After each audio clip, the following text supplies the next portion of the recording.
everyone well ahead of the storm, because when that storm comes, and when it does, and it will, hopefully not this year. I don't know about all of you, but I certainly can use a break after 3 in a row. And the other thing that's really unique about these hurricane things is, you know, someone who's coming from Kansas or North Dakota to live in our area might be surprised how far inland these things can reach. So I was grateful that you know, Harvey and the team there you know, value the importance of hurricane preparedness, because we have a history of it, even though we're far inland.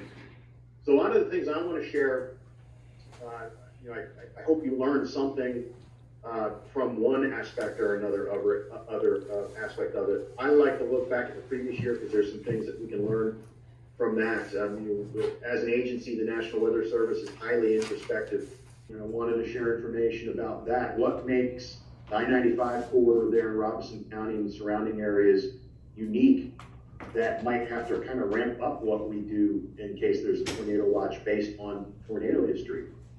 So typically, they can bring us impacts, but usually not the wind-related impacts. Usually it's rain and the tornadoes, which are the more significant things we see with those early season storms. We typically don't see the bigger ones until the middle part of August through the first part of October. Of the 30 storms, 12 made landfall in the United States, and the previous record occurred back a long time ago, 1916. There were 9. And if you look at that little blow-up map of Louisiana, there were 5 named storms that impacted Louisiana last year. There were some Weather Service staff there in the Lake Charles office that actually lost their homes, yet they carried out their mission. One used to work at our office in Wilmington, and it was just a real rough time. And just to give you an idea, the storms listed in red on to the left side, those are impactful hurricanes that have occurred during the warm phase, and the blue storms are the impactful storms that occurred during the cool phase. So the forecast is for 13 to 20 named storms, 6 to 10 hurricanes, 3 to 5 major hurricanes. Please note that these forecasts are not impact forecasts. It's purely just the number of storms. So next year, if you hear me talking and I say the outlook is for below normal, it doesn't mean we don't prepare, because we all know all it takes is that one storm. Back in 1992, there were only 7 named storms. The first storm, and I'm sure all of you heard its name before, Hurricane Andrew, was a Category 5 that made landfall in South Florida, causing utter devastation to the communities down in that location.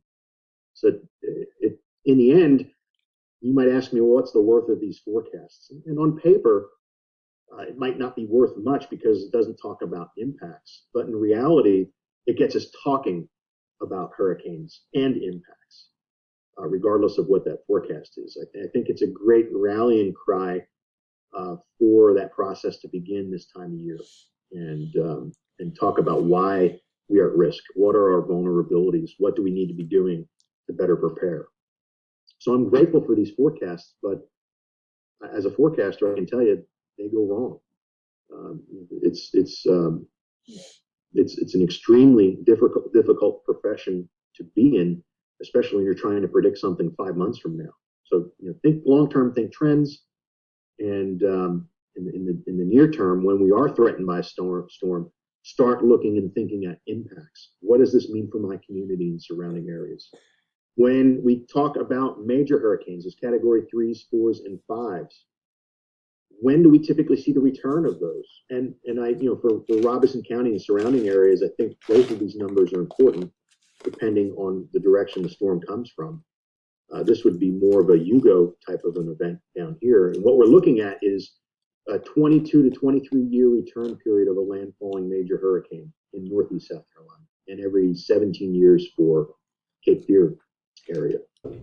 We are very limited given how shallow our groundwater is, especially along the coast. If I dug out in my backyard right now, I can hit water within 2 feet. So I'm never going to have a basement. I know some parts do, but for the most part in southeast North Carolina, basements are a luxury, and if you do have that, that's great. We have a great team that the tribe has put together for response and then recovery. So, and then with all our elders and all the housing units we have, and we're building 70 or 80 more in the next 18 months, we had to respond to that, putting out sandbags around the elders, around all our housing, all of that. So there's been a time when there was a threat and then it didn't occur. We had the real-time information, and working together, I think we can be better prepared, just like all of you as well. So that collaboration is really what I started looking for after Florence, is all of us working together, having the same information, and being able to communicate and respond in the same way.